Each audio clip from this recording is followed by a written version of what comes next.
집합건물 해결사 멘토 전현진입니다. 여러분들 반갑습니다.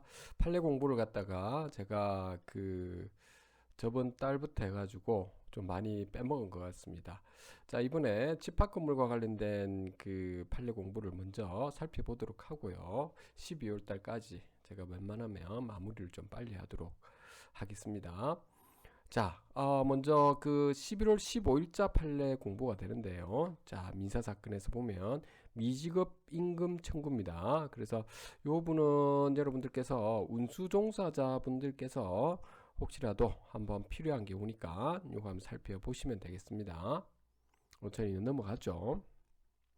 여러분들 공부하고 싶으면 이렇게 한번 보시면 되면 손해배상 청구 해서 여러분들이 정신적 고통에 대해서 그 다음에 통화가치 등이 상당히 변동이 생긴 경우에 이러한 경우에 지금 지연손해금 그러니까 위자료 산정의 기준시인 사실심 변론적 결이 발생한다고 보아야 하는지 뭐 이런 부분이 나와져 있습니다. 자, 이 부분도 여러분들이 한번 필요한 경우에는 한번 살펴보시면 되는데요. 저는 이것도 넘어가도록 하겠습니다. 이번 사건을 보니까 요 과거사 정리와 관련된 이런 사건이네요. 보니까 저는 넘어갈게요. 그 다음에 여러분들께서 이 부분 토지 인도 등 소유권 이전 등기가 되는데 이 부분은 집합건물과 관련되어서 제가 요거는 한번 말씀을 좀 드리도록 하겠습니다.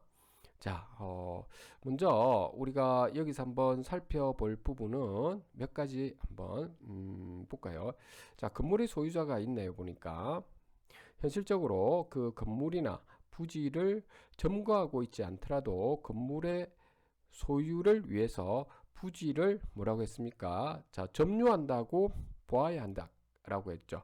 자, 간주를 한다는 겁니다. 자, 타인 소유의 토지 위에 뭐라고 했습니까? 권한 없이 건물을 소유하는 자가 그 자체로 타인에게 토지 자임 상당의 손해를 주고 있는지 여부, 당연히 주고 있는 거죠.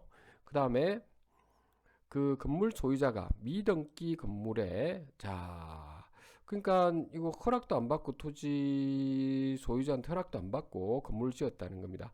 그리고 이 등기도 안 한 건물도 우리가 부동산이기 때문에 반드시 등기를 해야 되죠. 그런데 미등기 건물의 원시 취득자라고 하네요.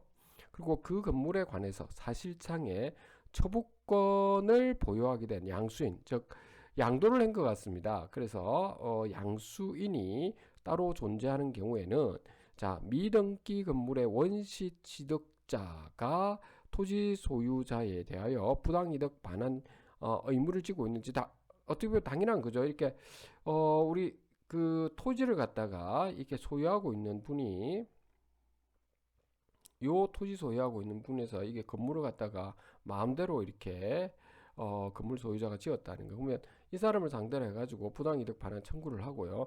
이분이 다른 사람한테 B라는 사람한테 이게 팔았다 하더라도 당연히 팔기 전에는 부당이득 반환 청구를 해야 되고 그리고 이 사람한테도 해야 되겠죠.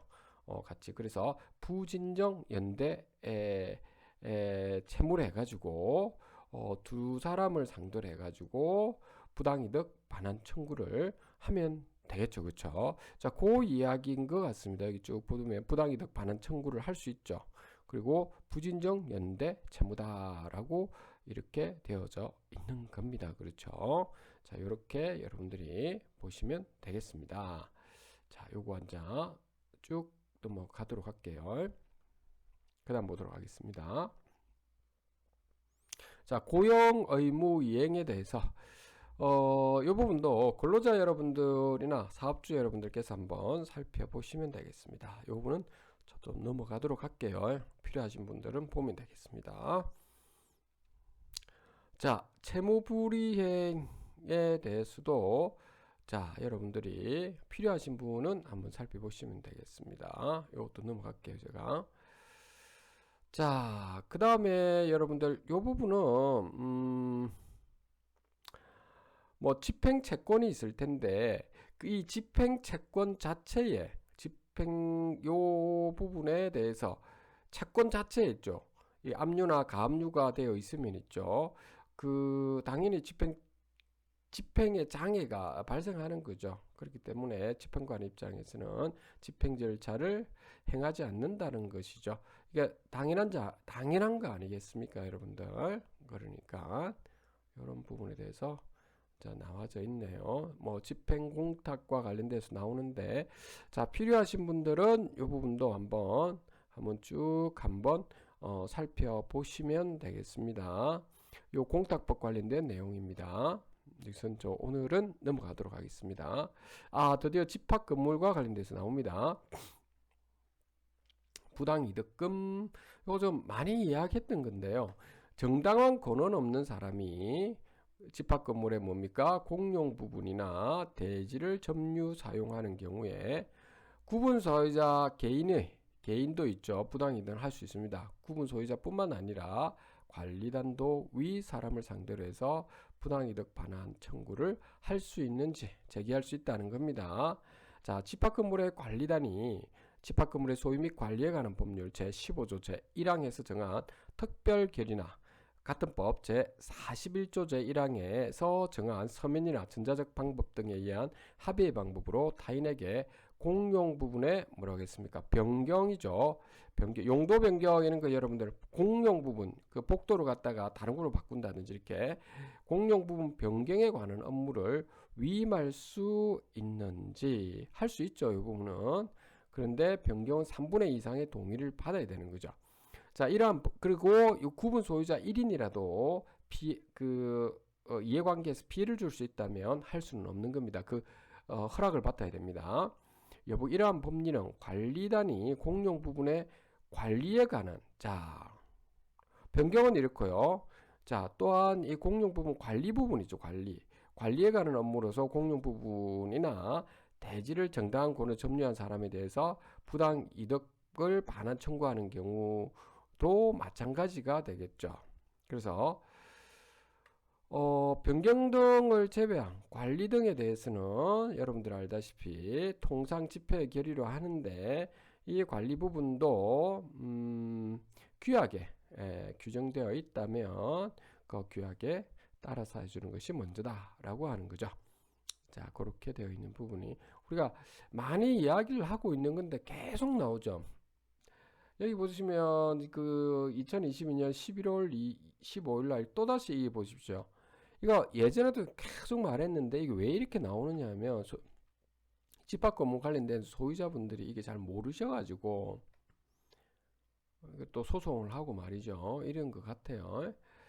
이랬으면 안 된다는 겁니다. 그래서 여기 보시면 그 구분 소유자 그 개인이라도 할 수 있다는 겁니다. 점유하는 경우에 소송 여기 보면 구분 소유자가 여기 보시면 각각이라고 되어 있죠. 각각 또는 저런의 이름으로 할 수 있다 이렇게 놨습니다. 그러니까 여러분들 이 부분은 공용 부분은 그래서 여러분들 함부로 그 사용을 하면 안 됩니다. 여러분들 독점적으로 사용하시면 안 된다는 겁니다. 아셨죠? 독점적으로 요걸 갖다가 본인들이 그 독점 사용권을 행사하면 안 돼. 누구나 다 사용할 수 있어야 되는 거지. 특정한 사람이 사용하면 이게 문제 생긴다는 겁니다. 정당한 권한 없이 말이죠. 정당한 이 부분이 굉장히 중요하다는 겁니다. 예를 들어서 정당하지 않은데 여기 공용 부분이 있는데요. 공용 부분을 관리단에서 있죠. 관리단에서 이 공용 부분을 임대를 해줬다 합시다. 다른 사람한테 A라는 사람한테 임대를 해줬다 합시다. 이것도 정당합니까? 정당하지 않다는 겁니다. 그렇기 때문에 이런 경우도 마찬가지로 부당이득 반환 청구가 가능하다는 겁니다. 정당하다라고 하는 부분이 굉장히 이 부분이 중요한 겁니다. 이 언어에서 공용 부분은 변경에 대해서 이렇게 3분의 2 이상의 결의 아까 제가 말씀드리는 겁니다. 그리고 관리와 관련된 것은 우선적으로는 규약을 먼저 보시고 규약에 나와 있지 않으면 통상의 집회의 결의 즉 2분의 1 이상이죠.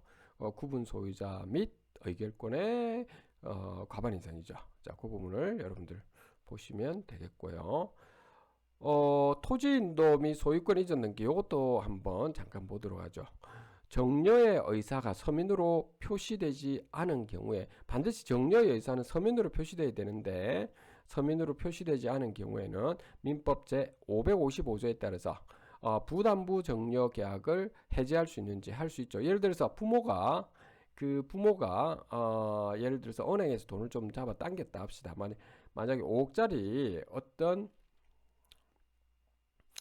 집합 건물에서 한 5개 층을, 3개 층을 하나 샀다 합시다. 그러면서 은행에 한 2억을 빌렸다고 합시다. 그것을 그 자녀한테 정리를 했다고 하는 거죠. 그 정리할 때 거기에 있는 이익을 빌린 것까지도 그 자녀가 부담하도록 하는 것이 부담부 정려 계약의 일종인 거죠. 그러니까 이게 서면으로 표시돼야 된다는 겁니다. 그런데 부담부 정려 계약으로 정려자의 정려가 이행이 완료되지 않았다 하더라도 자, 이 부분 정려자의 이행이 완료되지 않았다 하더라도 이제 완전히 이행이 완료되지 않았다 수정자가 자녀가 예를 들어서 부담의 이행을 완료한 경우에는 서면에 의하지 않은 정려임을 이유로 해가지고 정려계약 전부 또는 일부를 해지할 수 있느냐? 앞에는 그 서면으로 되지 않으면 정려가 부담부 정려계약은 안 된다 했지 않습니까? 그런데 여기 왜 가능하죠? 라고 하는 부분은 왜 가능하냐라고 하는 겁니다. 저는 가능하다고 봅니다. 그 왜 가능하냐 하면 여기 보시면